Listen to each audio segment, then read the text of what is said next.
morning students, welcome to CR International online classes. I think आप सब video देख रहे हैं और आपको टॉपिक समझ में भी आ रहा है, ठीक है। तो कल जो मैंने वीडियो बनाई थी उसमें हमने बेसिकली डिस्कस क्या किया था, रिलेशन वाला जो पोर्शन था वो पूरा कंप्लीट हो गया था हमारा, ठीक है। तो वो हमने डिस्कस किया था। बट जो ये सेकंड चैप्टर है इसमें रिलेशन के साथ साथ एक और टॉपिक है, क्या है वो, फंक्शन, ठीक है। तो आज बेसिकली जो हमें पढ़ना है ना वो यही पढ़ना है कि फंक्शन क्या है। तो सबसे पहले जो मैं आपको बताने वाला हूँ ना वो यही बताने वाला हूँ कि कोई फंक्शन होता क्या है, ठीक है। What is a function. तो फंक्शन क्या है, बेसिकली सिंपल सी डेफिनेशन है, मैं यहाँ पे लिख रहा हूँ। Function is a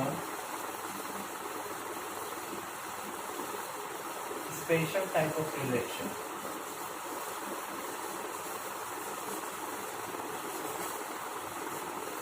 function is a special type of relation. ये एक स्पेशल टाइप का रिलेशन है जिसमें इन विच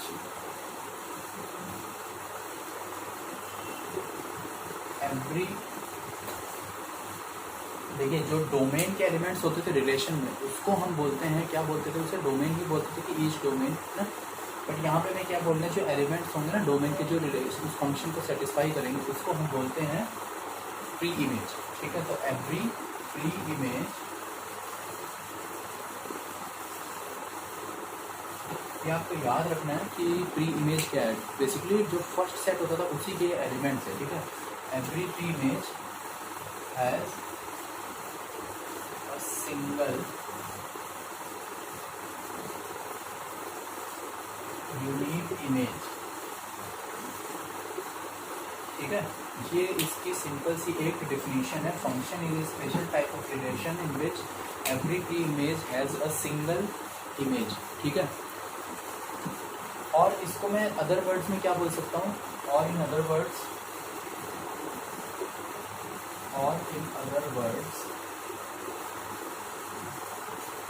इसको हम एक और दूसरे तरीके से भी क्या सोच सकते हैं, देखिए कि हर एक प्री इमेज की एक ही इमेज होनी चाहिए, राइट, यही है।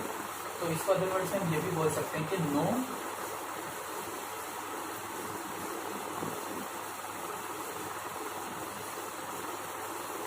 no two image has a same pre-image,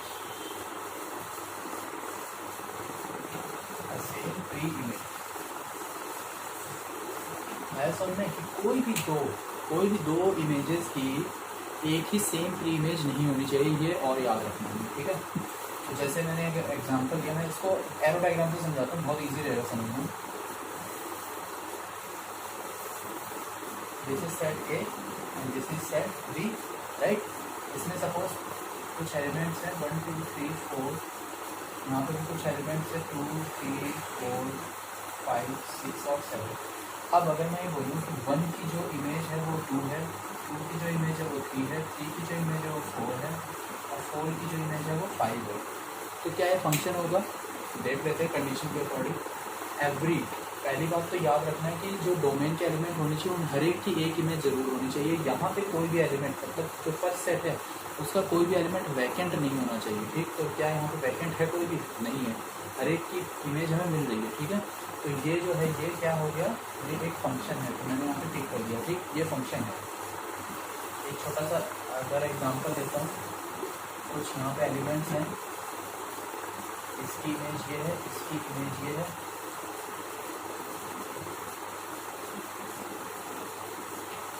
देखिए हर एक की इमेज तो आ रही है, लेकिन अब कोई प्रॉब्लम होगी कि जो दो इमेजेस हैं, ठीक, ये वाली और ये वाली, इन दोनों की सेम प्री इमेज होगी, तो क्या ये फंक्शन होगा, जी नहीं, ये फंक्शन नहीं होगा। तो इसलिए मैंने इसको क्रॉस कर दिया, मतलब ये इस टाइप का जो एग्जांपल होगा वो फंक्शन नहीं है, ठीक है, ये नहीं है। और एक और एग्जांपल ले रहा हूँ मैं, यहाँ पे आपको शो कर दे रहा हूँ, कुछ एलिमेंट्स हैं यहाँ पर, ठीक, इसकी ये इमेज है, इसकी भी यही इमेज है, इसकी ये है और इसकी ये है। अब ये हर एक की इमेज होगी, और क्या कोई दो इमेज ऐसी हैं जिसकी एक ही प्री इमेज हो, जी नहीं, ऐसा तो नहीं है। तो ये भी क्या है, ये भी एक टाइप का फंक्शन है, ठीक है, समझ में आ रहा है आपको।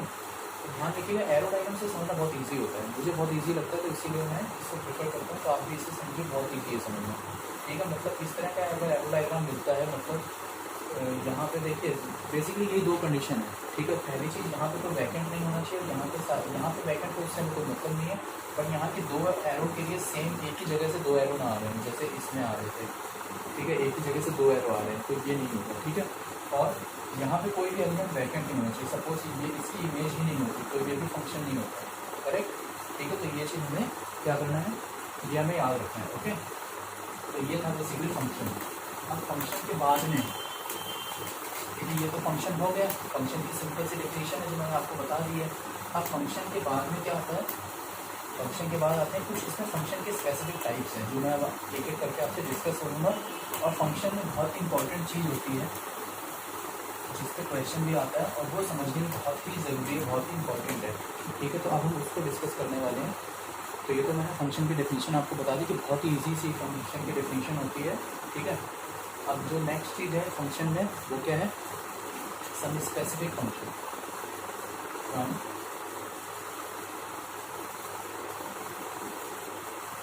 a specific type of function।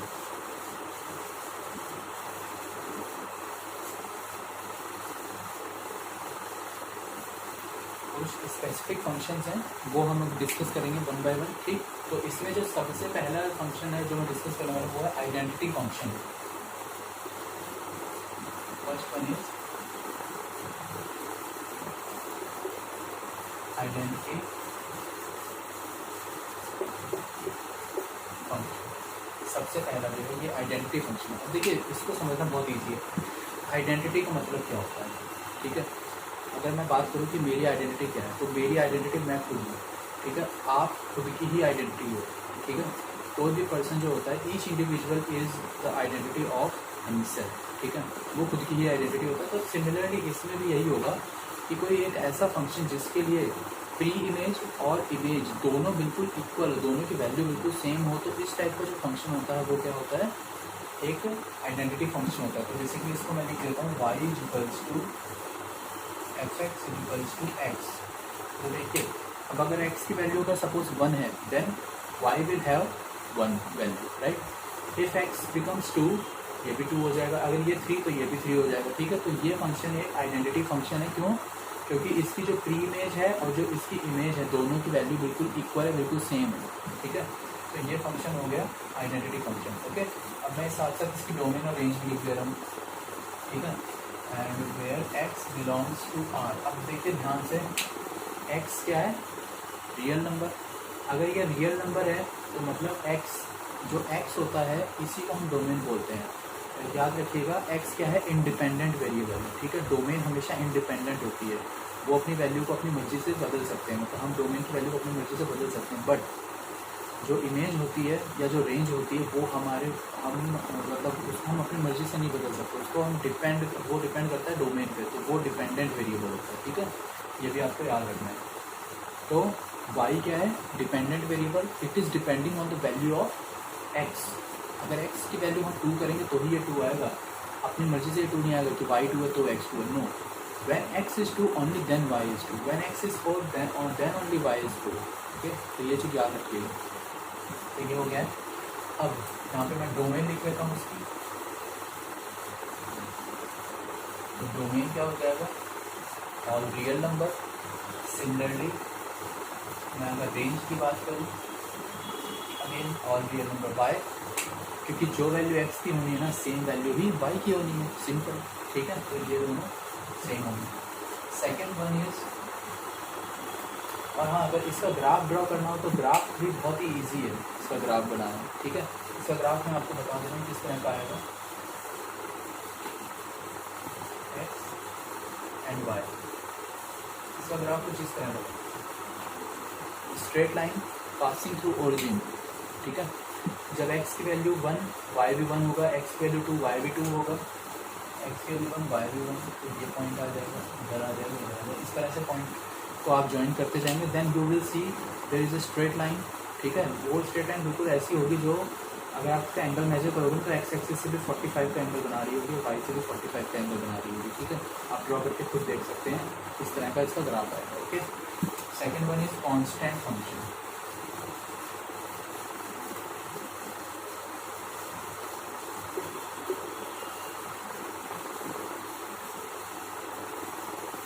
Second जो हमें पढ़ना है वो है कांस्टेंट फंक्शन के बारे में। तो कांस्टेंट फंक्शन क्या हुआ?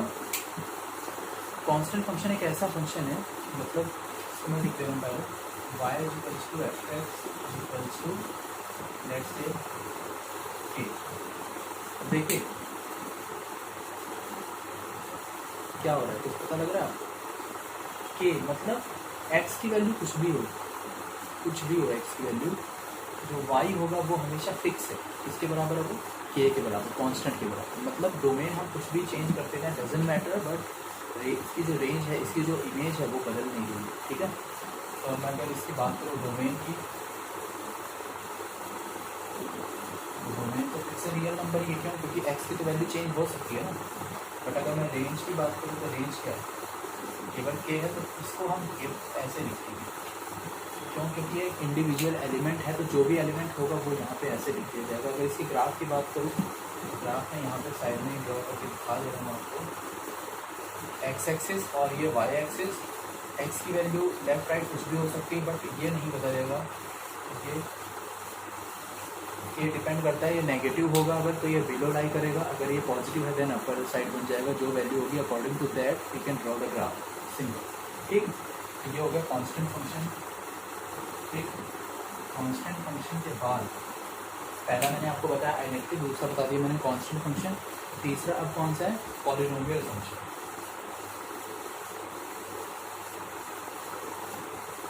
पहले भी पढ़ा हुआ है आपने पॉलिनोमियल्स 10th क्लास में, याद आया कुछ?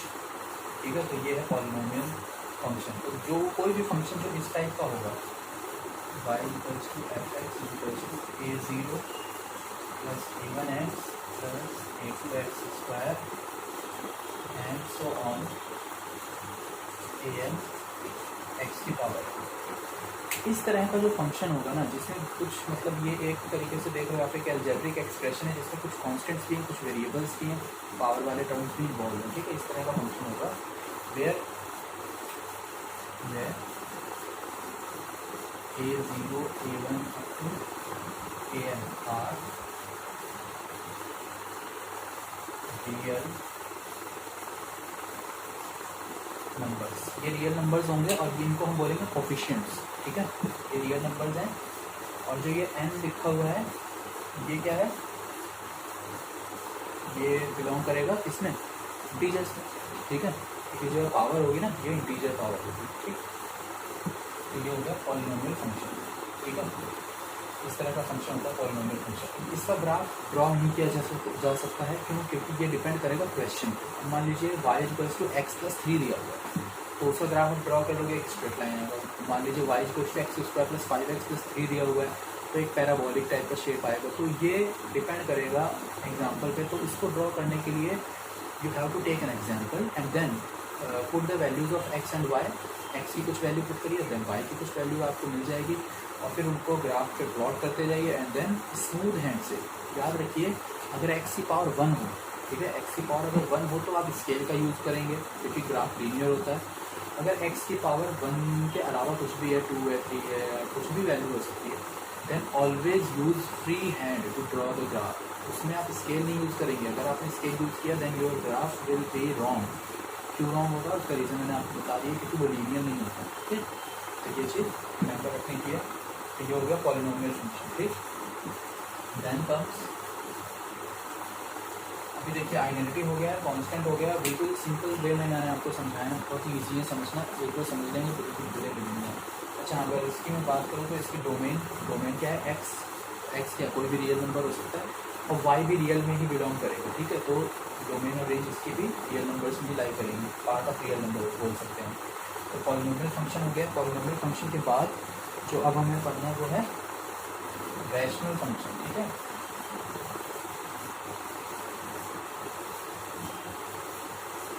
शॉर्ट में फंक्शन को लिखा मैंने ऐसे, आप नोट करिएगा। रैशनल फंक्शन, रैशनल नंबर सभी को याद है, फाइन। ठीक है। रैशनल नंबर होता है जो P अपॉन Q के फॉर्म का होता है, correct. P and Q are integers and Q can not be zero, right, ठीक है। तो सेम यहाँ पे भी याद रखना है आपको, रैशनल नंबर जो होगा F X is of the type G X upon H X. जो फंक्शन इस टाइप का होगा ना वही होगा, where G X and H X are real value function. ये हमेशा रियल वैल्यू फंक्शन होंगे and H X can not be zero. ये रियल वैल्यू फंक्शन तो बेसिकली मैं ये भी कह सकता हूँ कि पॉलिनोमियल फंक्शन होंगे, ठीक है। पॉलिनोमियल फंक्शन होंगे जी और एच दोनों, बट याद रखना है एच एक्स जो होना चाहिए किसी भी वैल्यू के लिए, एक्स की किसी भी वैल्यू के लिए जीरो नहीं होना चाहिए, तो इसीलिए मैंने H X can not be zero लिख दिया, ठीक है। ये सब चीज़ें जो मैं बता रहा हूँ याद रखना बहुत ज़रूरी, क्योंकि जब हम अभी इनमें क्वेश्चन आता है डोमेन और रेंज फाइंड करने का, उस टाइम पे ये सब वैल्यूज बहुत ही यूज़फुल होती हैं, तो हम उस टाइम पे ये सब यूज़ करने वाले हैं, ठीक है। तो ये 4 टाइप के फंक्शन हो गया, अभी इसमें 2-3 टाइप के फंक्शन और है, तो वो अब डिस्कस करता हूँ इसके आगे, ठीक है। रैशनल फंक्शन के बाद में, तो रैशनल, अब इसके बाद में रैशनल फंक्शन हो गया, ठीक है। तो आगे कंसीडर करते हैं कौन कौन से हैं वो और देख लेते हैं, क्योंकि बहुत इजी है ये समझना, टॉपिक भी बहुत सिंपल है वैसे तो, ज़्यादा लेंथी भी टॉपिक नहीं है, ठीक है। तो आप इस वीडियो को जब देखेंगे आपको बहुत ही ईजिली समझ आ जाएगा सब कुछ। तो अब रैशनल फंक्शन के बाद में जो आता है वो कौन सा फंक्शन है, अब नेक्स्ट हम करते हैं, तो देखिए नेक्स्ट मॉड्यूलस फंक्शन।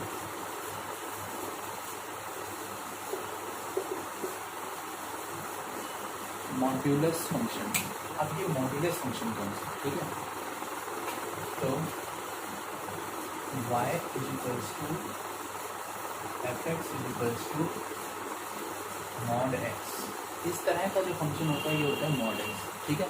इसको हम डिफाइन करते थे, इस तरह से डिफाइन किया जाता है, माइनस एक्स और X when X less than zero when X greater than equal to. अब मैं आपको ये एक्सप्लेन करता हूँ कि ये ऐसा क्यों किया हुआ है, ठीक है। तो देखिए मॉड आप सबने सुना है, मॉड फंक्शन एक ऐसा फंक्शन होता है जो किसी भी नेगेटिव वैल्यू को भी उसमें पुट कर दिया जाए ना, अगर it gives always a positive value, ठीक है, हमेशा पॉजिटिव आंसर ही मिलता है, राइट ना। अब मैं एक्स की वैल्यू पुट करता हूँ -1, तो एक्स कितना है -1, यहाँ पे जरा रख के देखिए तो क्या आएगा -1, और ये माइनस एक और पहले से है, तो माइनस इंटू माइनस कितना हो गया, 2 माइनस का मल्टीप्लाई हमेशा प्लस हो जाता है, +1 हो गया। तो अब देखिए एक्स तो मैंने -1 रखा था, करेक्ट, बट वाई हमें कैसा मिला +1, समझ में आया।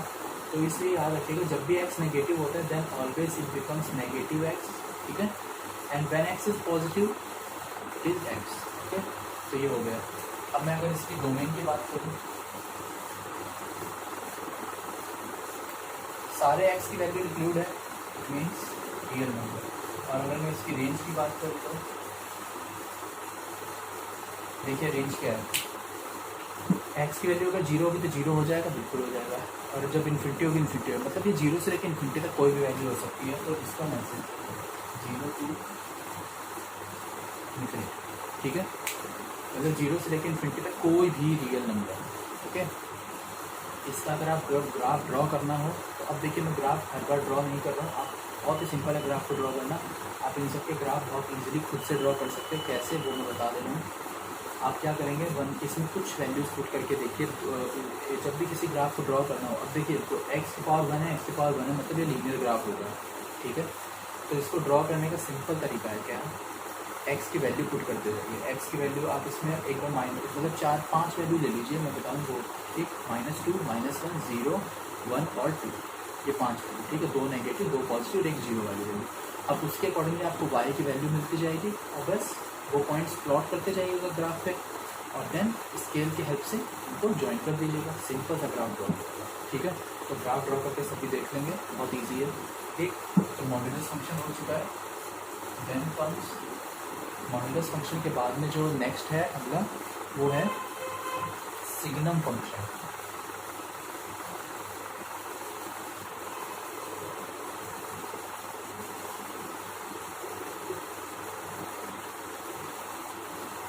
Signum function. अब ये फंक्शन डिफाइन कैसे होता है पहले मैं यहाँ लिख देता हूँ। Real function of the type, it is a real function of the type mod x over x when x not equals to 0 and when x equals to 0 it is 0, ठीक है। mod x over x, अब देखिए ये mod x आ रहा है तो इस function को इसी के अकॉर्डिंगली, क्योंकि mod x है, mod x को भी डिफाइन करना मैंने आपको बताया, तो इसको हम रीराइट कर सकते हैं। तो रीराइट करने के लिए कैसा दिखेगा, देखिए जब x लेस देन 0 है तो ये कितना हो जाएगा minus x upon x that is -1, clear. और जब x की वैल्यू 0 ही है तो ये खुद 0 ही है ना। और जब x की वैल्यू पॉजिटिव होगी ग्रेटर देन 0 तो ये प्लस एक्स हो जाएगा, मतलब x अपॉन एक्स हो जाएगा, ये +1 आया समझ में। तो ये है। अब अगर मैं इसकी बात करूँ डोमेन की, डोमेन क्या है, सारे रियल नंबर जो दिख रहा है हमें, x की सारी वैल्यूज इंक्लूड हो रही है। बट अगर मैं रेंज की बात करूँ तो रेंज नहीं है ना। रेंज में केवल हमें 3 वैल्यू मिल रही है, एक -1 मिल रहा है, एक 0 मिल रहा है और एक 1 मिल रहा है। x की वैल्यू चाहे कुछ भी, नेगेटिव है तो ये -1 है, पॉजिटिव है तो ये +1 है, 0 तो ये 0 है। ये जो रेंज होगी ये क्या हो जाएगी -1 0 एंड 1, ये इसकी डोमेन रेंज हो गई। ग्राफ बहुत ही सिंपल है ग्राफ ड्रॉ करना। नेगेटिव होने पर, नेगेटिव मतलब 0 से लेफ्ट साइड वाली वैल्यू, पॉजिटिव मतलब 0 से राइट साइड वाली वैल्यू, एक बीच में वो स्ट्रेट लाइन होगी वाई एक्सिस, ठीक है। तो आप इससे ग्राफ ड्रॉ कर लेंगे, इससे पता लग जाएगा आपको, ठीक है। बेसिकली 0 पे ये 0 मतलब बिल्कुल 0 ओरिजिन को टच कर रहा होगा उस मोमेंट पे, ठीक है। और जब ये नेगेटिव है तो माइनस है मतलब नीचे की तरफ, ठीक। ग्राफ आप ड्रॉ कर लेंगे तो बहुत सिंपल सा है, आपको खुद से समझ में आ जाएगा, ठीक। ग्राफ में ड्रॉ नहीं कर रहा हूँ, आपको ड्रॉ करके देखिएगा, ठीक है। देन कम्स सिग्मा फंक्शन के बाद जिसमें लास्ट टाइम क्या आता है फंक्शन। तो देखिए बहुत सारे होते हैं, ठीक है। हो सकता है कुछ इसमें ना भी मैं कवर कर रहा हूँ, लेकिन जो ज़्यादा इंपॉर्टेंट फंक्शन है ना मैं वो इसमें आपको कवर कर रहा हूँ, ठीक है। तो जो मैंने बताया वो सब बहुत इंपॉर्टेंट है, बहुत यूज़फुल है। मॉड्यूलस भी हो चुका है, सिग्नल भी हो गया, लास्ट एक रह जाता है जो इंपॉर्टेंस की कंडीशन के अकॉर्डिंगली मैं आपको बता रहा हूँ। तो अगला जो बच गया है वो है ग्रेटेस्ट इंटीजर फंक्शन, बहुत इंपॉर्टेंट फंक्शन है।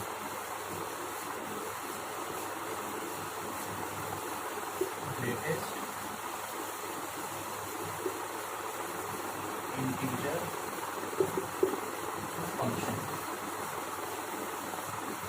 अब ये फंक्शन कैसा होता है वो बता दे रहा हूँ। बेसिकली इसको इस तरह से डिनोट किया जाता है, वाई इक्वल्स टू, जिसको हम बोलते हैं ना लार्ज ब्रैकेट में x, तो ये डिनोट करता है इसको। और x तो जो होता है ये हमेशा रियल नंबर ही होता है, ठीक। अब ये फंक्शन डिफाइन कैसे होता है वो मैं आपको बता रहा हूँ, ठीक है।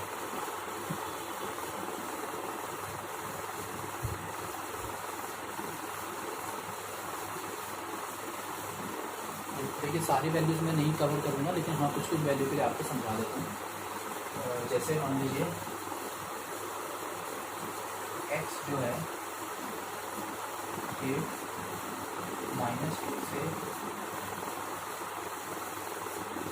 -1 के बीच लाई करता है, ठीक। -2 से -1 के बीच, ठीक। तो जो y की वैल्यू आएगी माइनस, ठीक। अब -1 से 0 के बीच लाई करता है, ठीक है। -1 से 0 के बीच लाई करता है, तो अब जो वैल्यू मिलेगी हमें वो -1 ही मिलेगी, ठीक।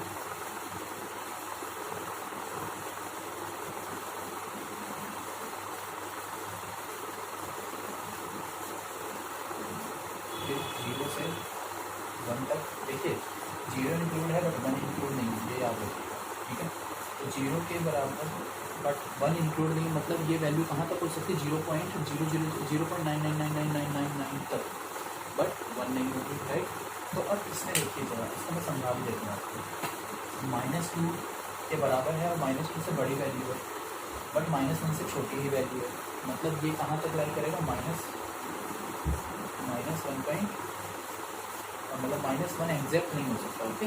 उससे स्मॉल ही रहनी है वैल्यू, ठीक है, तो -1.1111 जितना भी है अप्रॉक्सीमेट वहाँ तक लाई कर रहा है। तो इसकी वैल्यू जो इंटीजर पार्ट होगा ना वो नेगेटिव की कंडीशन में उस वैल्यू से हम ये कह सकते हैं कि अगर वो एग्जैक्ट वैल्यू तो वही आंसर होगा, अदरवाइज उससे स्मॉल वाला आंसर होगा। जैसे -1.1 लिखा हुआ, ठीक है, -1.1, तो हमारा जो आंसर होगा वो कितना होगा -2। ठीक है, इस ब्रैकेट में लिखा हुआ सपोज -0.5, -0.5, तो जो हमारा आंसर होगा वो कितना रहने वाला है -1 ही रहेगा। सपोज क्योंकि -0.5 में इंटीजर वाला जो पार्ट होगा नेगेटिव के लिए मैंने बताया ना कि इंटीजर पार्ट में 0 दिख रहा है, बट नेगेटिव के केस में क्या होगा उससे एक स्मॉल वैल्यू, मतलब 0 से स्मॉल वैल्यू, तो -1 इंटीजर वो आ जाएगा। 0 से 1 के बीच, 0 से 0.999 तक, तो इंटीजर पार्ट अब आपको क्लियरली पॉजिटिव में जो इंटीजर पार्ट है वो आंसर लिख लीजिए, जो इंटीजर पार्ट है वो, ठीक। 0 से लेके 1 के बीच में इंटीजर पार्ट क्या है 0 ही है, 0 आ गया। सिमिलरली अगर ये 1 से तो बड़ा है बराबर है बट 2 से स्मॉल है, मतलब एग्जैक्ट 1 भी हो सकता है बट 1.999 तक, तो इंटीजर पार्ट क्या है 1 itself, तो 1 ही है। सिमिलरली बहुत सारे ऐसे इसमें बन सकते हैं, तो वो आप खुद से ड्रॉ करके देख सकते हो, आप नहीं खुद से वैल्यूज पुट करके हम पता कर सकते हैं। लेकिन अब इसका ग्राफ और बता देता हूँ, मैं इससे पहले डोमेन और रेंज लिख दे रहा हूँ, डोमेन और रेंज। देखिए x की सारी वैल्यू इंक्लूड हो रही है, मतलब ऑल रियल नंबर्स।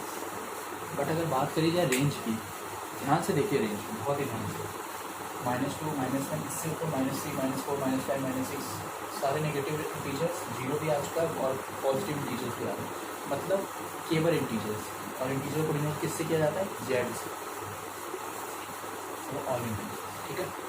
तो ये डोमेन और ये है इसकी रेंज। ग्राफ देख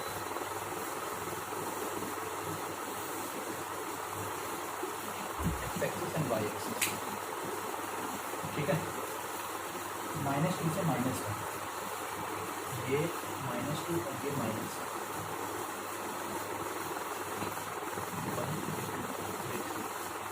ठीक है, और ये यहाँ पर खुद है जी, ठीक है। देखिए -2 से -1 के बीच जो वैल्यू वो क्या है -2 खुद है, तो यहाँ कहीं -2 होगा, तो ये वाली वैल्यू होगी, ठीक है। अब ये -2 कहाँ तक है, जब तक -1 नहीं हो जाता, मतलब यहाँ आने का, राइट। इसके बाद -1 से 0 तक हम चले जाते हैं, तो -1 वाला पॉइंट ये है, -1 वाला पॉइंट, मतलब यहाँ पर जो वैल्यू आ रही होगी -1 वाली वैल्यू, क्योंकि इंक्लूड है इसलिए मैंने इसको इंक्लूड किया, ठीक है। और यहाँ पे आप चाहो तो इस तरह से खाली सर्कल दिखा दो, तो ये रिप्रेजेंट कर रहा है कि ये वैल्यू इंक्लूड नहीं करी गई, तो ये यहाँ, ठीक। देन 0 से लेके 1 तक, 0 से लेके 1 तक, ठीक है। तो अब वैल्यू क्या है 0 से लेके 1 तक, 0 खुद भी है, तो ये वाली वैल्यू ये यहाँ, ठीक है। देन 1 से लेके 2 तक, 1 ये और 2 ये, तो वैल्यू क्या है 1, तो ये यहाँ से लेके यहाँ, तो इस तरह से इसका एक ध्यान से देखेंगे ना, तो देखिए जैसे सीढ़ी नहीं होती, स्टेप्स होते हैं जो स्टेयर्स, तो वैसा है स्टेयर केस का, स्टेप्स है, देखिए ध्यान से 1 step 2 step 3 step 4 step 5 6 and so on, समझ में आ रहा है। तो ये कुछ इस तरह का ग्राफ बनता है। अगर मान लीजिए 2 से 3 की बात करूँ, तो 2 से 3 तक वैल्यू इंटीजर की क्या होगी 2 होगी, तो यहाँ पे इंक्लूड होगा बट यहाँ इंक्लूड नहीं, राइट, ठीक है। तो इस तरह से इसका ग्राफ ड्रॉ हो जाए, ठीक है। तो आप इसका ग्राफ भी और अदर वैल्यूज़ के लिए आप ड्रॉ करके देख सकते हैं, ठीक है। तो ये क्या टॉपिक हो गया है, जो स्पेसिफिक टाइप के फंक्शंस थे ना, ये वो कवर हो गया, ठीक है। अब इसके बाद में फंक्शंस हो चुके हैं, अभी इसमें एक छोटा सा पार्ट रह जाता है algebra of function. Algebra of function basically क्या है, जैसे एल्जेब्रिक ऑपरेशंस होते हैं addition, subtraction, multiplication, division, similarly in case of functions, function भी ये चीज़ों को फॉलो करते हैं, ऑपरेशंस को फॉलो करते हैं। तो नेक्स्ट वो हम पढ़ने वाले हैं, ठीक।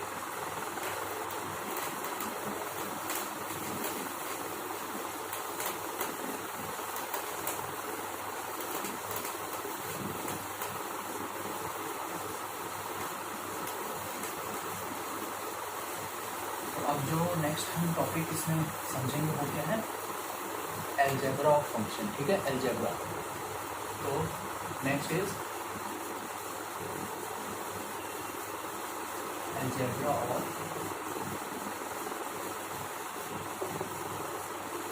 Functions, okay. दो फंक्शंस हैं, late fx and gx be two real functions। ये कोई भी दो रियल फंक्शंस है, ठीक है। तो अब इसके लिए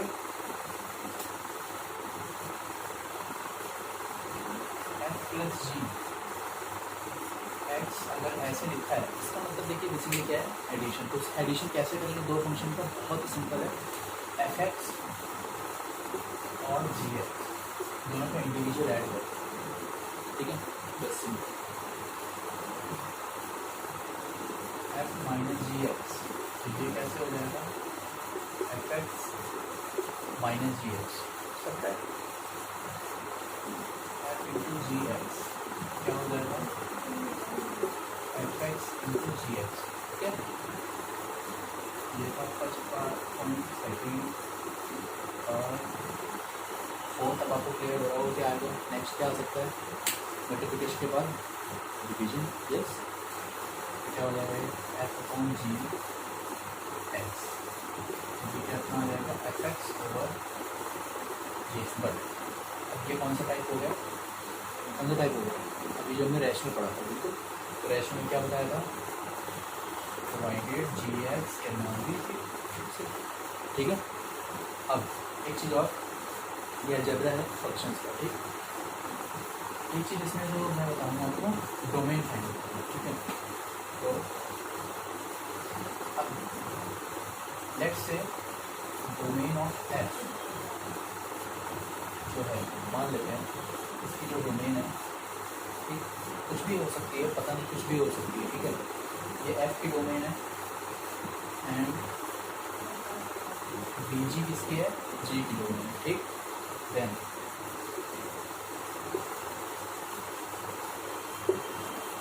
domain of F plus G, F minus G and F into G, इन तीनों की जो डोमेन होगी वो किस तरह से फाइंड की जाएगी, विल बी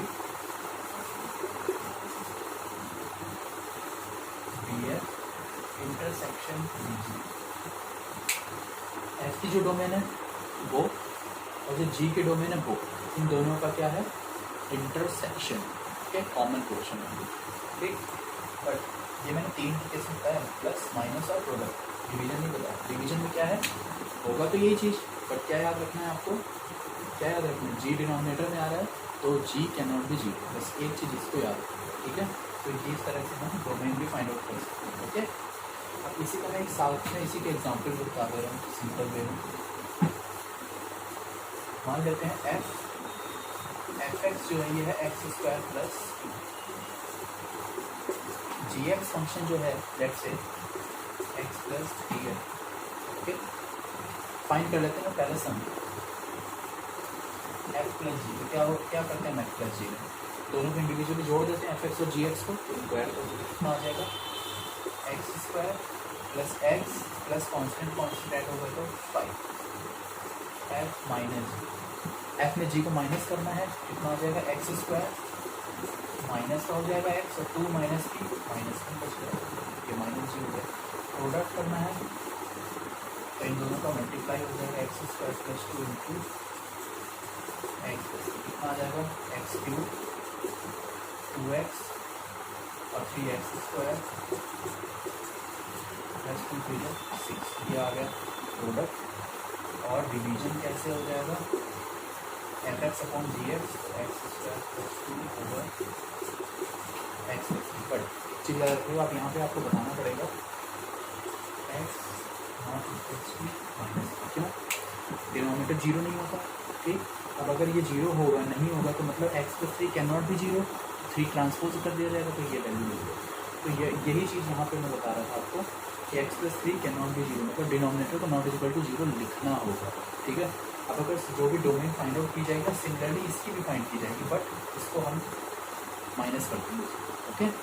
तो इस तरह से हम जो अलजेब्रा ऑफ फंक्शन है, बहुत ही सिंपल सा टॉपिक है और इस तरह से फाइंड आउट किया जा सकता है। ये एग्जाम्पल से आपको बहुत ही सिंपल वे में समझ भी आ गया, ठीक है। तो ये हो चुका है अलजेब्रा ऑफ फंक्शन के बारे में, राइट। अब इसके बाद में फंक्शन वाला जो पोर्शन है ना, ये भी यहाँ कंप्लीट हो गया है, लेकिन मैं इसका बहुत ही इम्पॉर्टेंट जो टॉपिक है अभी पोर्शन फंक्शन का जो बच रहा है, वो ये है डोमेन और रेंज फाइंड करना, और ये बहुत इम्पॉर्टेंट है, बहुत ज़्यादा इम्पॉर्टेंट है, ठीक है। तो अब मैं आपको कुछ एग्जांपल्स की हेल्प से इनको सॉल्व करना भी बताने वाला हूँ कि हम किस तरह से कोई भी फंक्शन की डोमेन, मतलब देखिए कुछ फंक्शन, कुछ ही जो आपको एग्जांपल दिए जाएंगे ना, वो क्योंकि अभी आपको बहुत स्पेसिफिक फंक्शन ही दिए जाएंगे, सारे नहीं दिए जाएंगे, जो वो बहुत हायर लेवल पे जब आप जाएंगे तब पढ़ेंगे, लेकिन अभी के लेवल के अकॉर्डिंग कुछ फंक्शन हैं जो मैंने आपको बताया कि उनकी डोमेन और रेंज याद रखनी है। Identity function, constant function, modulus function, signum function, जो मैंने 7 स्पेसिफिक फंक्शन लिखा है ना, all those functions are very important. Always remember these functions domain and range, ठीक है, क्योंकि ये हम यूज़ करने वाले हैं, ठीक है। तो अभी मैं कुछ एग्जांपल्स देता हूँ, उनके अकॉर्डिंगली उसको सॉल्व करने वाले हैं, ठीक है। डोमेन और रेंज दोनों, ठीक, हम उसको करेंगे सॉल्व, ठीक है।